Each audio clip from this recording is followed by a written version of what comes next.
Hello everybody, and welcome back to the channel, and welcome back to another guide, actually. Today I'm going to be talking about IV breeding and kind of breeding in general for Generation 3. IV breeding is probably intimidating for a lot of people, but it's actually a really simple process. It's just very tedious.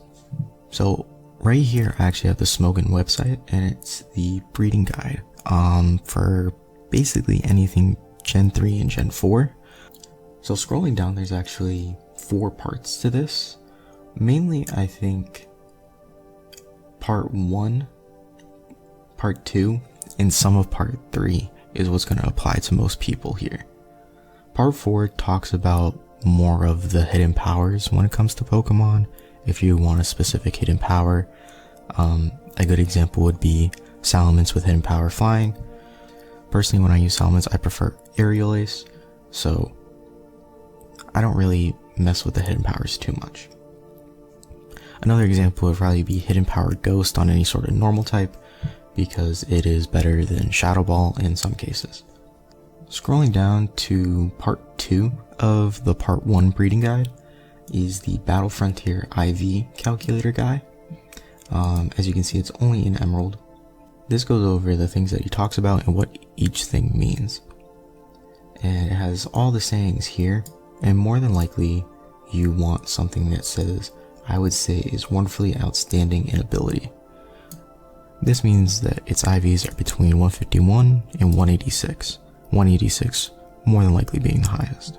Now when it comes to a specific stat the man picks out, many people want its flawless a thing of perfection. That means it's perfect 31. However, if your stat says that is outstanding, it is between 26 and 30. Those are still very good. Anything below that, I wouldn't recommend. Scrolling further down, it shows the ways in which the baby Pokemon inherit a parent Pokemon's IVs. So from the start, you have your parent's IVs, you have the second parent's IVs, and then you have the baby's IVs. Now, when it starts off, the baby's IVs are randomly generated.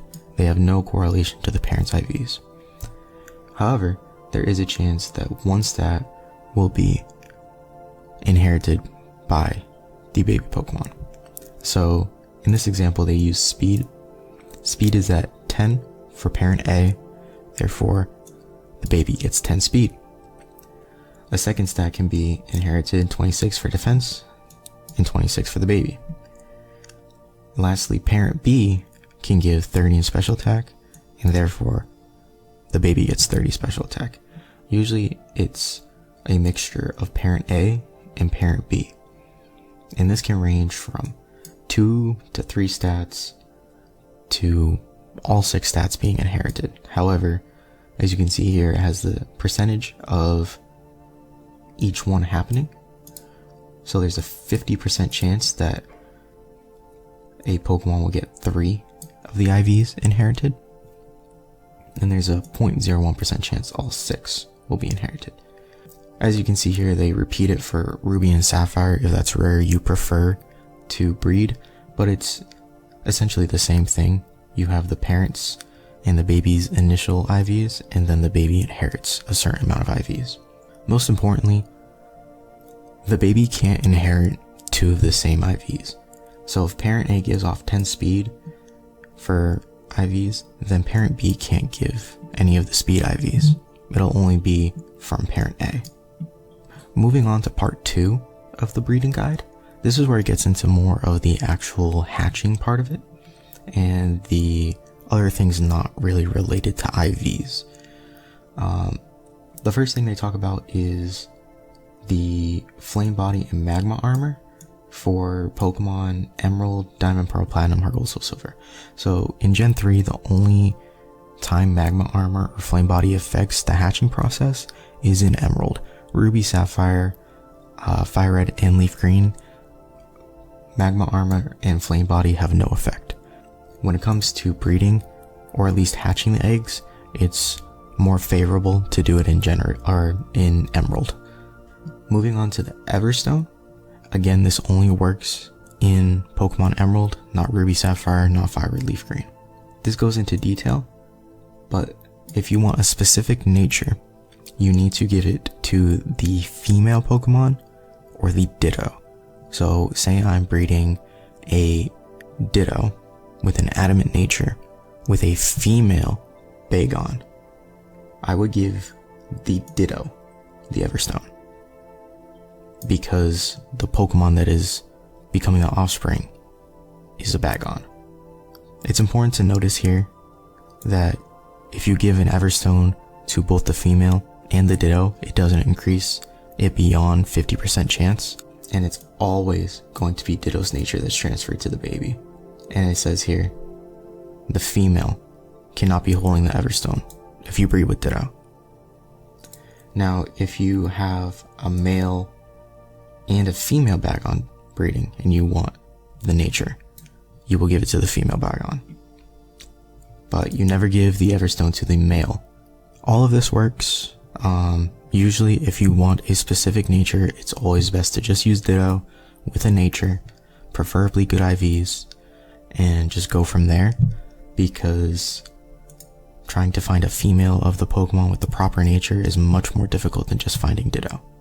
To find the Everstone in Generation 3, the easiest way is in Granite Cave, in Ruby and Sapphire and Emerald, or if you prefer Fire and Leaf Green, it is in the Pokemon Center near Rock Tunnel.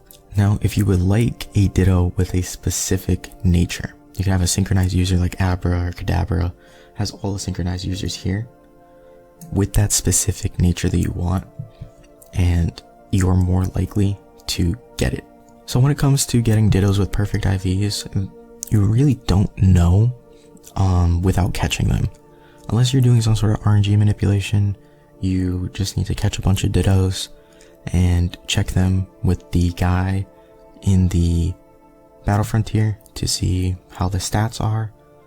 Or if you have any sort of external hardware to check your save files to see the Pokemon stats, you can do that as well. Or even if you want to just use an IV calculator to get a rough idea of what the Pokemon stat is with rare candies, that is also available. Lastly, we'll talk about egg moves here.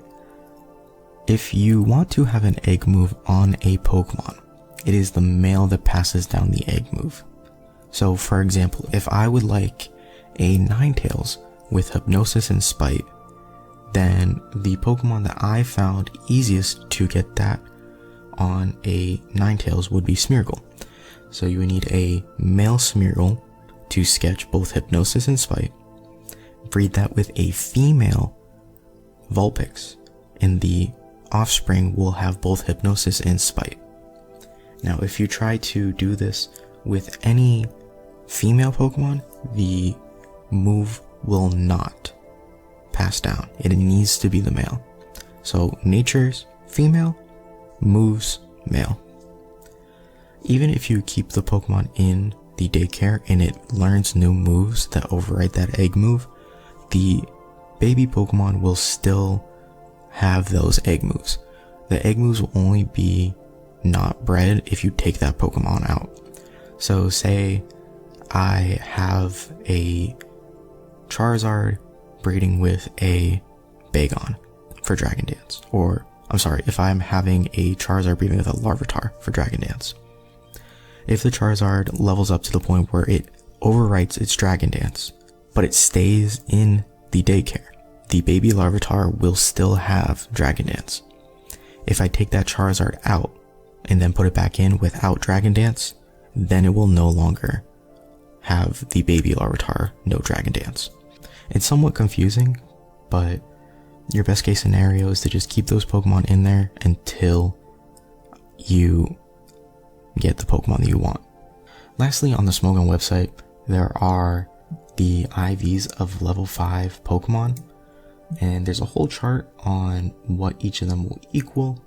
So for example, a Bulbasaur at level 5 will have 21 HP, 11 attack, 11 defense, 13 special attack, 13 special defense, and 11 speed. Now, based on its nature, it may fluctuate. As it says here, for example, if Bulbasaur is adamant, then the maximum attack stat is 12. It's 11, plus the first digit of 11, so 1. The maximum special attack stat is 11. 13 minus 1 equals 12. And since 12 is a 2-digit number, 12 minus 1, the first digit, 12 equals 11. It's somewhat confusing, like I said, but your best way to know is leveling up the Pokemon, checking with the guy in the Battle Frontier. He will always tell you like the best stats. You kind of just keep going through it because sometimes he repeats the stats. Or if you are able to externally check your save file, you can view the stats that way. Lastly, I will shortly talk about chain breeding. And this is where it gets very complicated when you are trying to breed for multiple perfect IVs. Starting here with just one 31 IV. If parent A has 31 IVs in HP and the second Pokemon has no perfect IVs in HP, it's a 1 in 10 chance that it gets passed down. Each of them have different odds, as you can see, but it's important to look at these before you go through the breeding process to see your likelihood. Give yourself a read for this, and the next part I'm going to go ahead and demonstrate just a simple 31 and not perfect IV. Here we are in my box full of Dittos. Most of these Dittos just have decent natures that if I want to get on the Pokemon, they're here. But down here, they all have 31 IVs. This one right here, I did RNG manipulate to be modest with 31 in special attack. So that's why this one's in a Master Ball. As you can see, I just use a bunch of repeat balls on these guys. And what we're going to do is in my party right now, I have the Ditto right here with defense 31 with bold nature, holding an Everstone with a male Eevee, also bold, with the egg move Wish.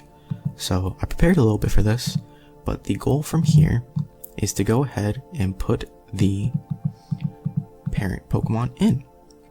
And one thing that we need to make sure of is the order does matter for the Pokemon going in. Especially if you're RNG manipulating, I want to make sure that I put in the parent the proper way. So I'm going to pull up the Smogon website one more time. So I want parent A to be the Pokemon with the perfect IV. So parent A goes in.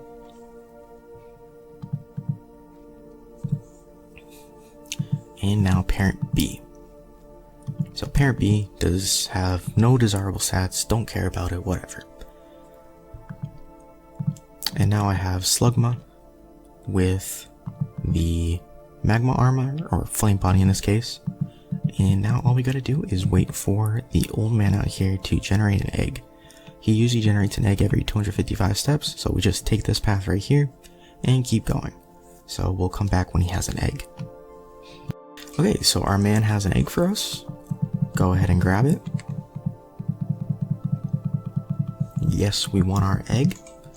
Now, if you have the ability to upload your save file and check it, then you can go ahead and save here, check the egg, and then, you know, if it's perfect the way you want it, cool, you can hatch it. If not, you could probably reset or do whatever you want, or just kind of put the egg in the storage device or the PC or whatever, and, you know, just wait for the next egg. But we're going to do this assuming that you have no way to check your save files that way. So we're going to go until this egg hatches.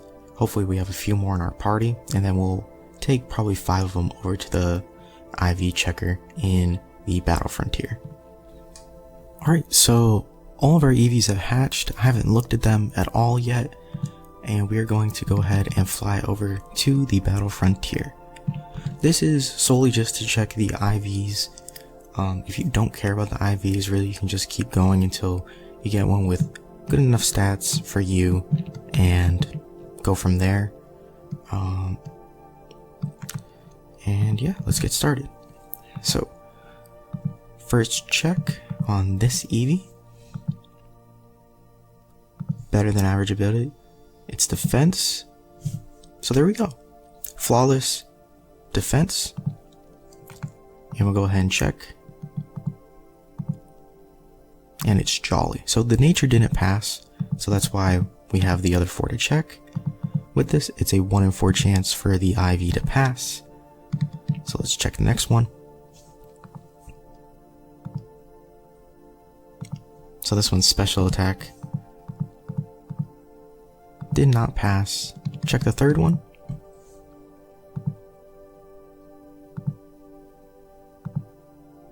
This one has flawless in defense.